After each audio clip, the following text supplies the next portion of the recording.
I wish to give a thought for the day on behalf of Larbert Baptist Church, Monday the 2nd of May.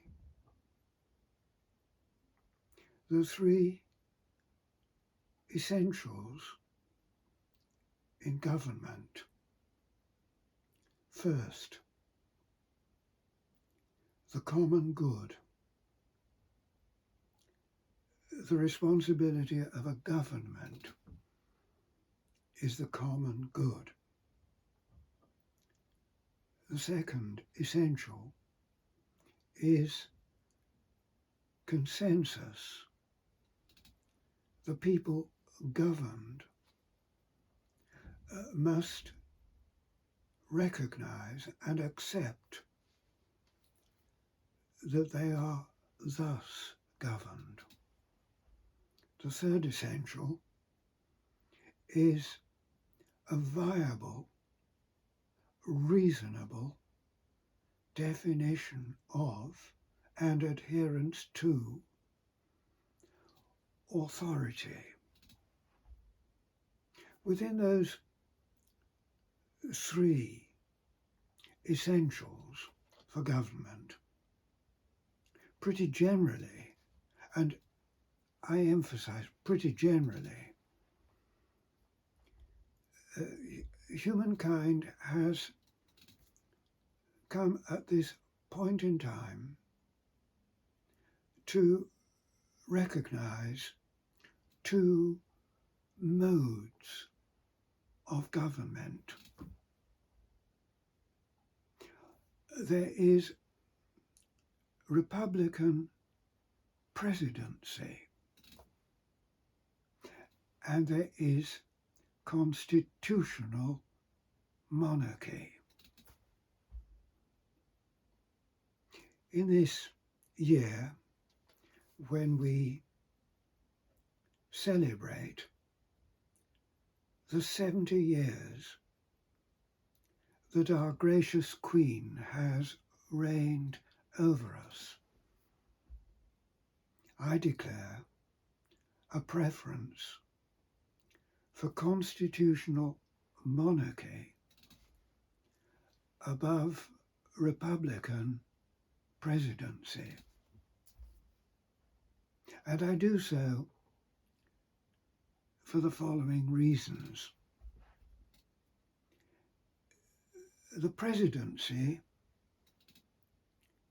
is, first of all, a political appointment, and as such, it is always subject to a greater or lesser degree to the prevailing paradigm, and can very easily be knocked this way and that by sundry pressure groups. Secondly, the presidency is regarded as an apex achievement. It is desired as the culmination of the aspiring person's career to be president. And the election of a presidency usually is something of a circus.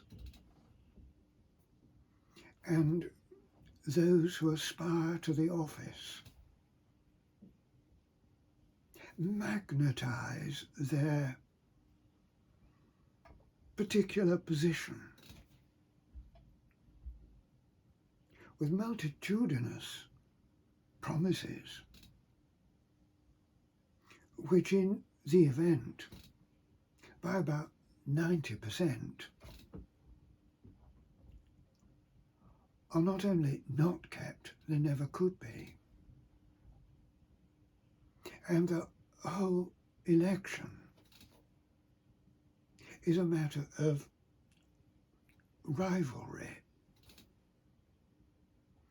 And often the rivalry is very little above the raucous noisiness of the gutter. And one candidate for the office will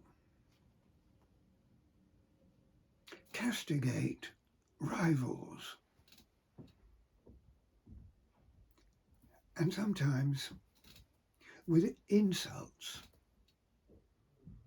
that are not only apposite,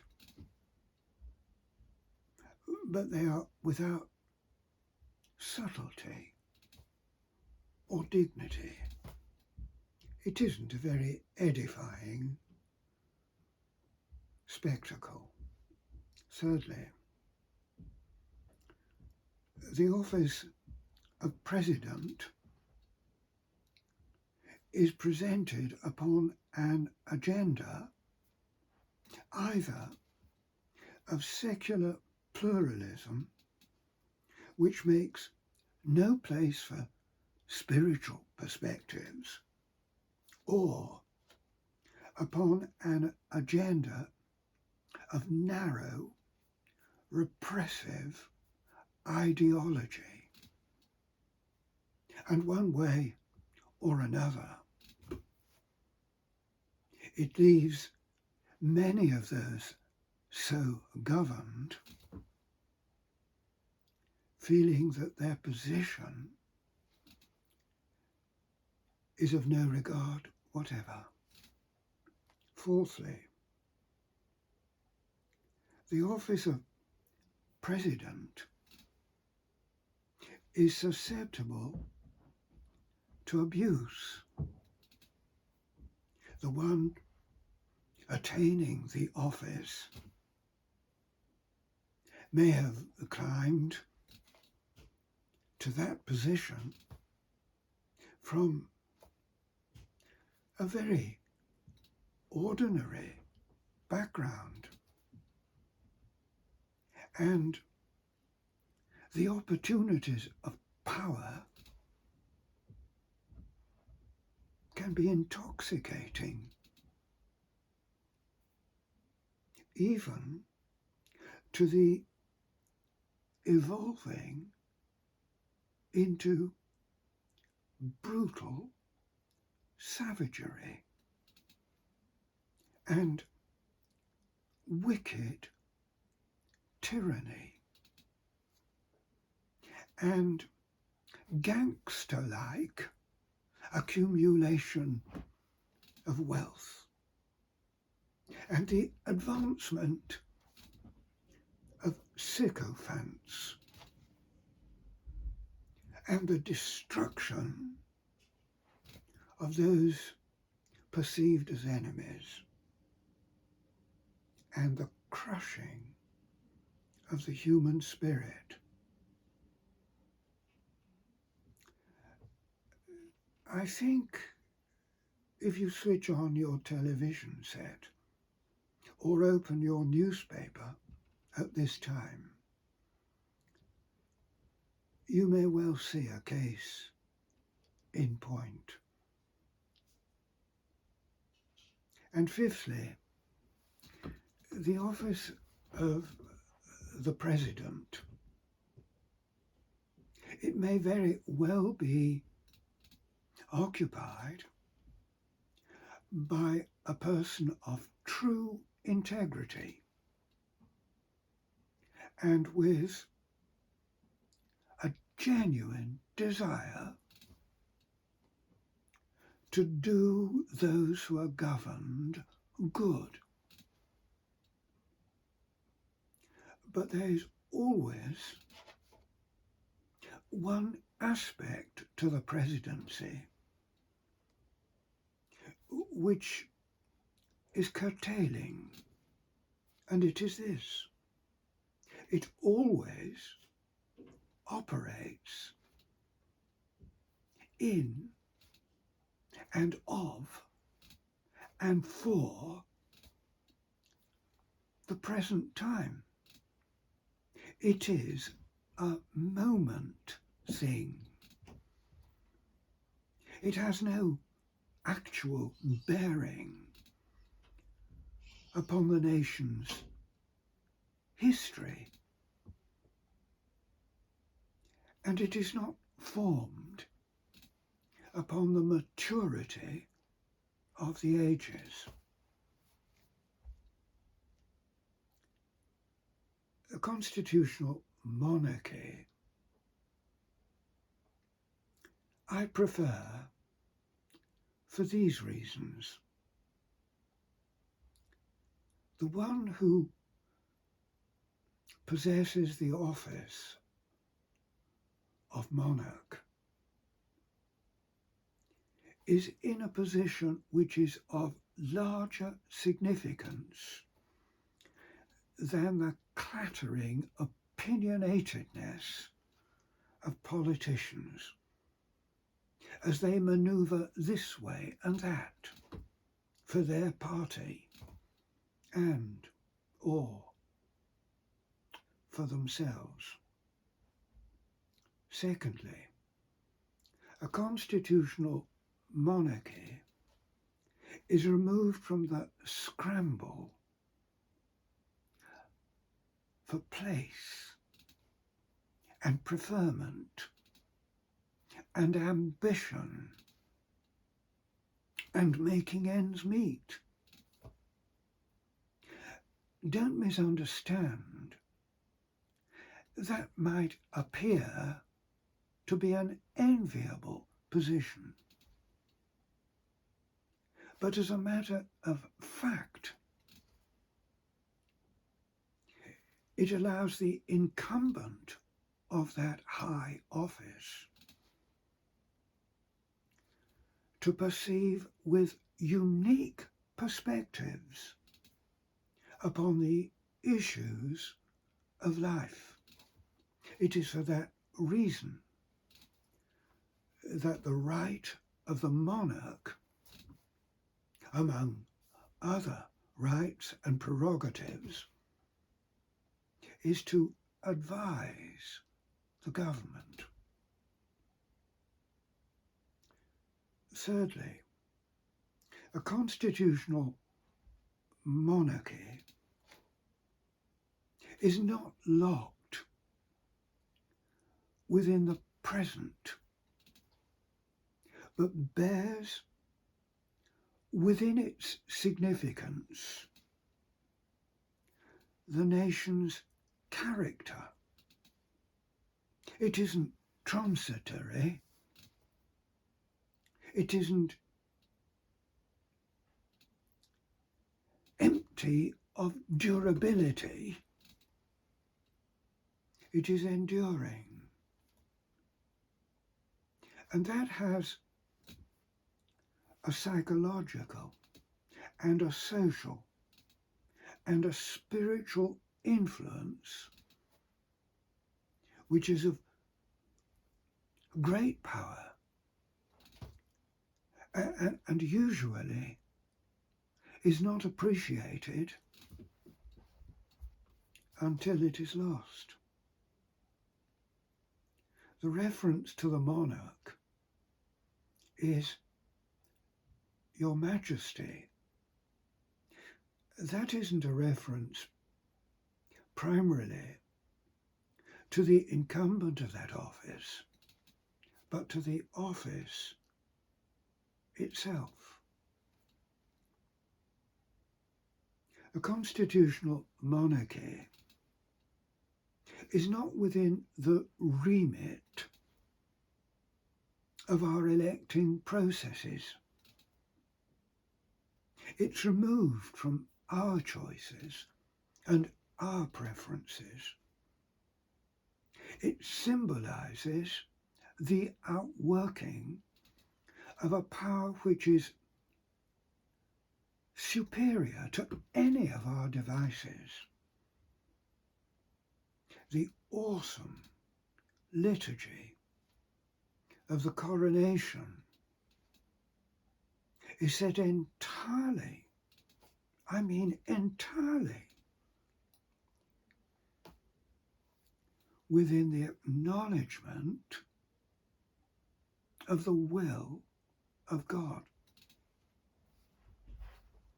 The challenge of a constitutional monarchy within the aegis of our historic Christian faith is presented to us in these 70 years of Her Majesty's reign, as before her that of King George VI, her father,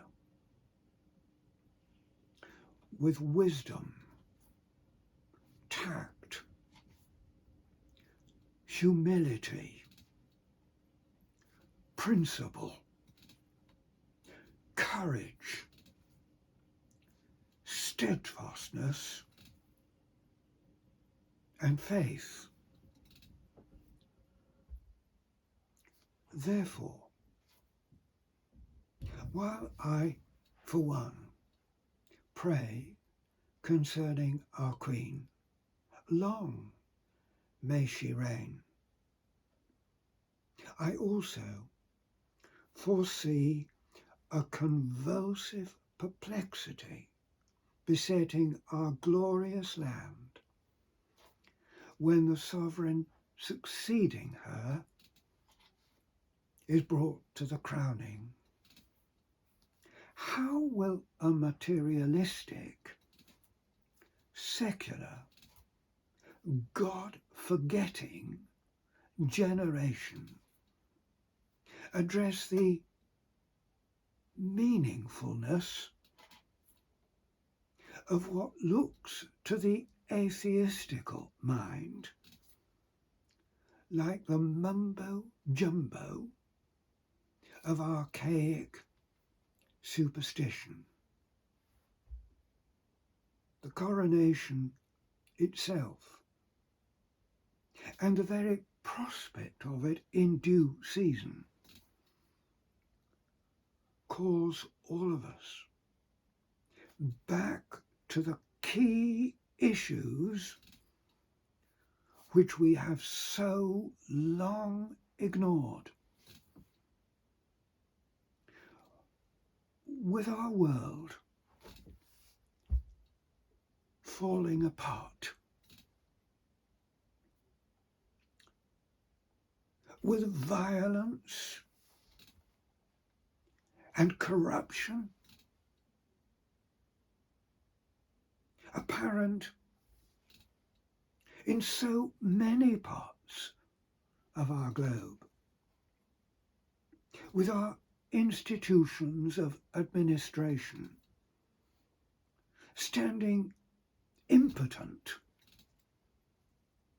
before the onrush of selfishness, even of stupidity, with millions displaced by naked wickedness, with greed and exploitation tearing the structures of our very existence to ribbons. It is my belief in the indisputable fact that secular atheism has provided us with nothing, we must return to the God of our fathers and seek with penitence to restore our lives and our land to the crown rights of the King of Kings. I spoke of the three essentials of government: the common good, consensus, and authority. I state my conviction that the supreme authority is the book of God, the Bible, the Word of God. Here is wisdom. This is the royal law. These are the lively oracles of God. That is the authority, and we must return to it. As for consensus, would that from coast to coast we were a people that acknowledged the authority of the Word of God. And when such is the case, there will be the common good. God bless you. Good night.